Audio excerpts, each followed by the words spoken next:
So, for those of you who don't know me, my name is Dan. I'm a longtime student of Venerable Children's and a frequent visitor here to the Abbey.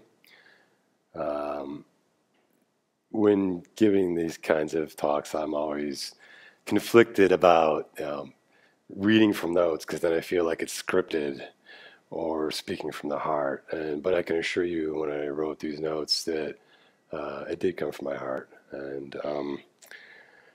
So recently, I received some very sad news from the Abbey.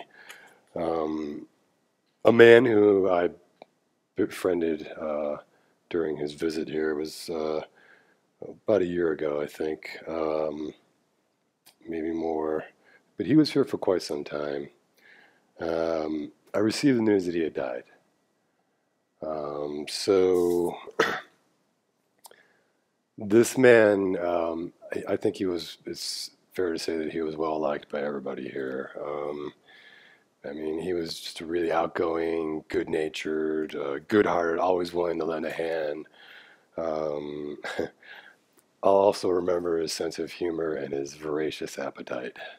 Um, uh, the tragic part was that this man was in his 30s and he overdosed. Um, Although I no longer work in the field, I have some years of experience in the chemical dependency field. And this kind of passing of someone who I actually became quite close with when during his time here.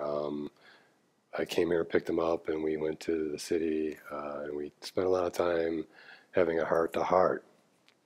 And I started to think about what is the nature of addiction. In the 12-step groups, they talk about addiction being a kind of disease or a sickness. I think there's some validity to this because this allows for seeing it not so much as an inherent moral weakness, of kind of character flaw, but it is a kind of illness, which if treated can respond well to treatment.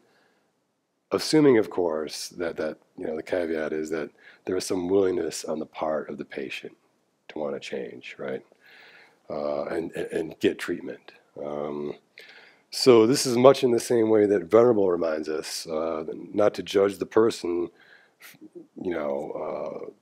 but to separate their harmful action from the human being who has this limitless potential for change, for love and compassion and wisdom.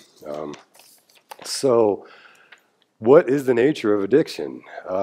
Certainly there is, I think, some attachment involved. The Buddhist definition of attachment is exaggerating the good qualities of an object or person, or projecting qualities that don't even exist, then clinging to that person or object. Excuse me. That clinging then creates greed, desire, lust, etc., which leads to negative actions of body, speech, and mind, thus driving cyclic existence.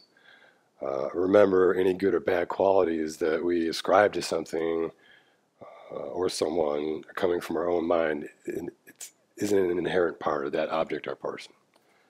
So that, I think, is one component of addiction.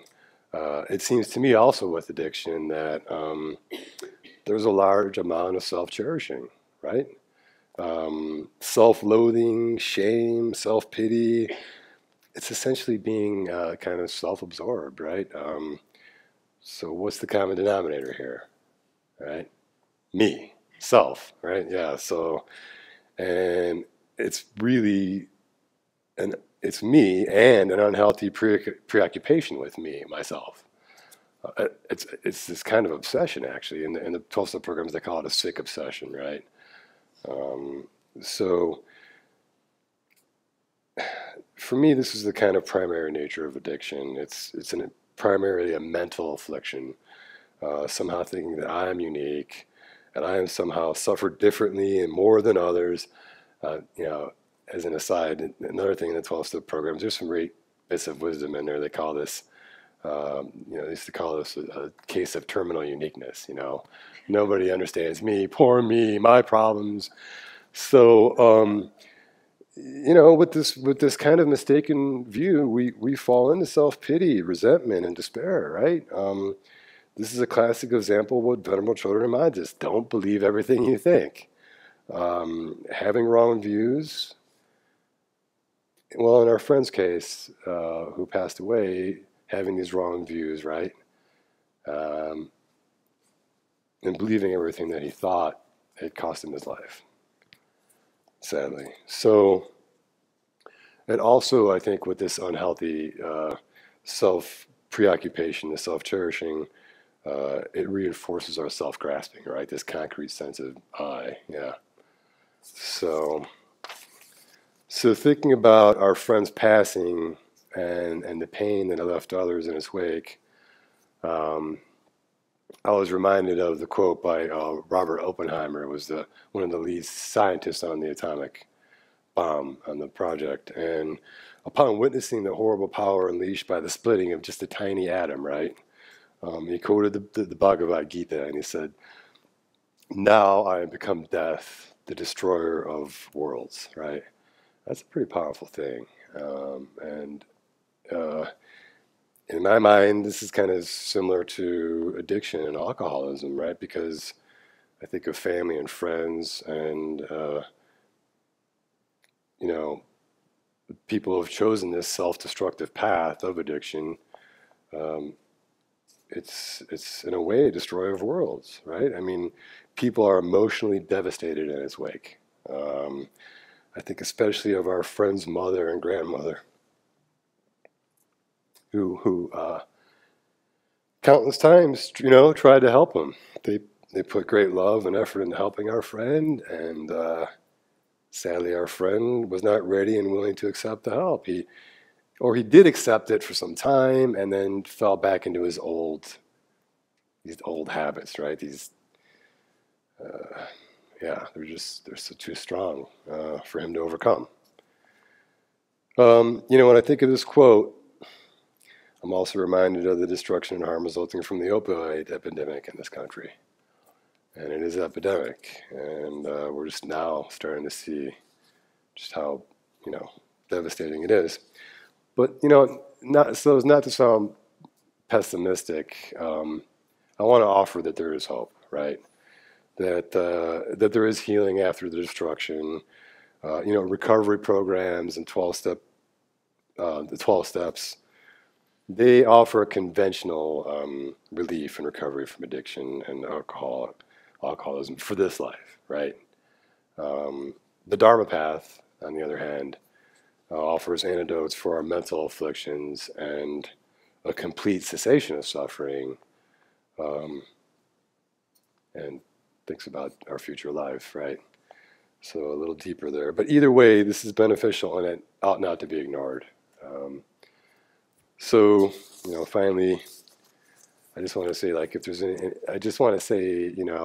there's anybody out there that might be struggling with an addiction or whatever, in whatever manifestation that may look like, reach out, make a connection, talk to people, don't isolate.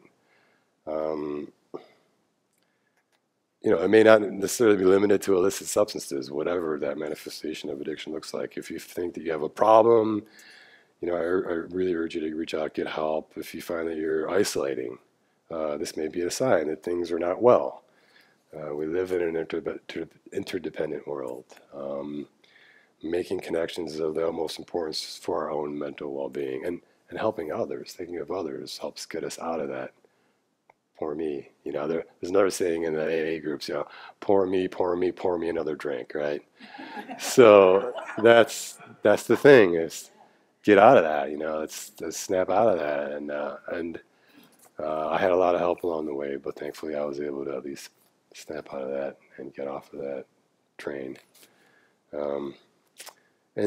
Also on a more hopeful note, when I think about the power unleashed by that splitting of that tiny little atom, I think of karma and how small seeds can bring big results. And many of my good friends who reminded me that our friend that was, while I was here, planted seeds. And I pray that they ripen quickly for you, my friend, and bring big results. Well, thank you.